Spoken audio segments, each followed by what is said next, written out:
Salam sejahtera untuk kita semua. Pelajaran Sekolah Sahabat dengan tema utama Kejadian. Pelajaran ke-9, Yakub sang penipu. Minggu 22 Mei, Yakub dan Esau. Bacalah Kejadian 25 ayat 21 sampai 34. Bandingkan dua kepribadian Yakub dan Esau. Kualitas apakah dari Yakub yang membuat dia layak menerima berkat Ishak?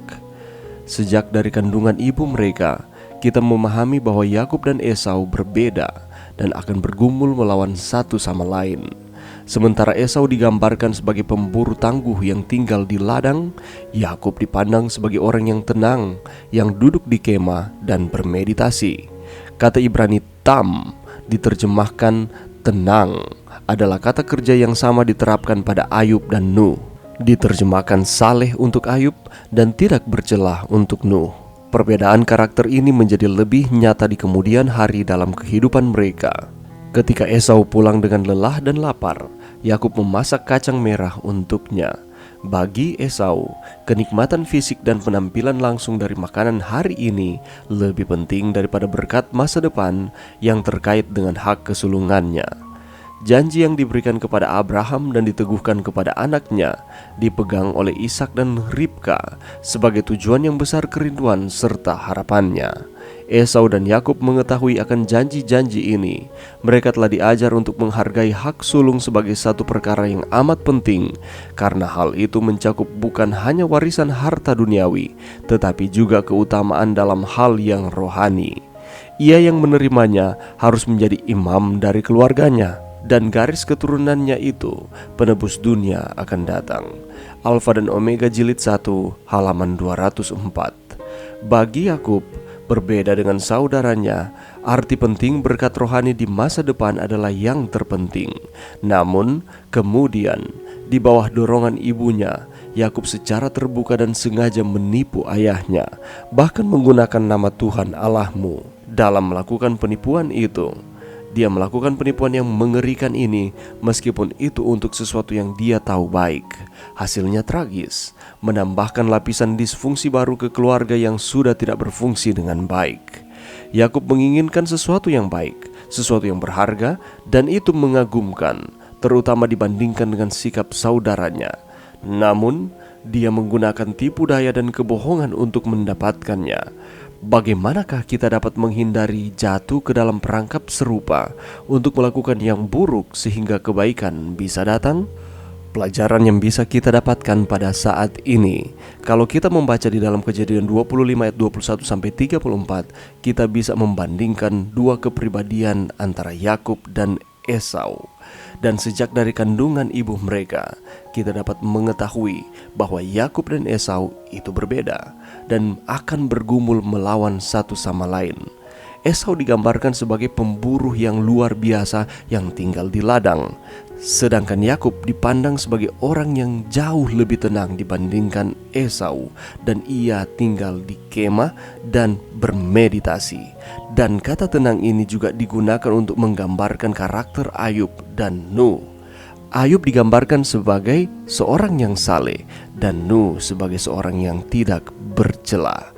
Dan Esau dan Yakub memiliki dua karakter yang berbeda. Kejadian 25 ayat 33, kata Yakub, "Bersumpahlah dahulu padaku, maka bersumpahlah ia kepada Yakub dan dijualnya hak kesulungannya kepadanya." Ini merupakan bagian dari cerita Kejadian pasal 25, di mana pada suatu hari Esau lapar dan pada waktu itu Yakub sedang memasak kacang merah. Sesuai dengan arti dari nama Yakub, ialah penipu.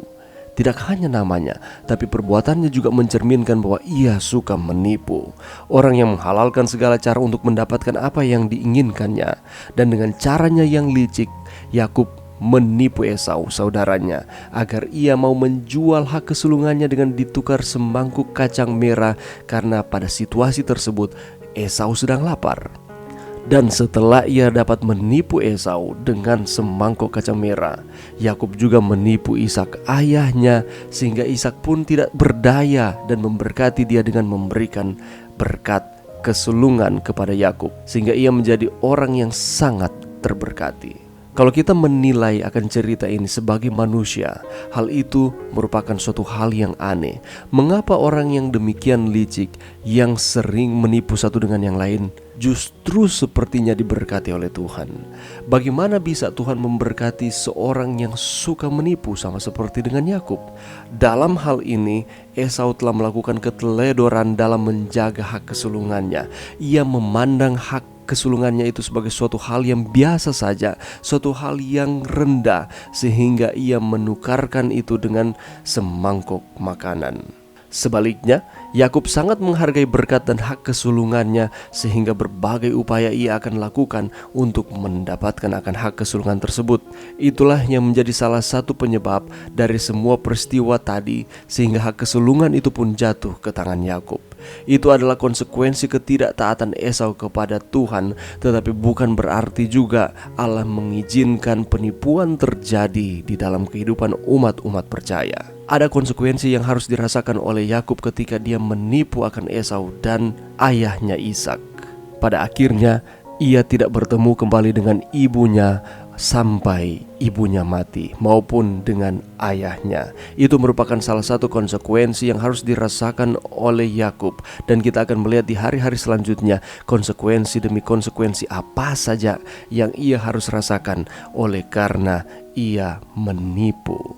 Dan dari pengalaman Esau, pelajaran yang bisa kita dapatkan ialah janganlah kita merendahkan kasih karunia Tuhan yang ia telah berikan kepada kita. Dan lewat pengalaman Esau, janganlah kita menganggap rendah pemberian Tuhan, yakni kasih karunia yang diberikan kepada kita. Mari berdoa. Terima kasih Tuhan atas firman-Mu pada saat ini, dan bantu kami Tuhan untuk kami terus setia kepada Tuhan di dalam setiap kehidupan kami. Ini doa kami di dalam nama Yesus. Amin.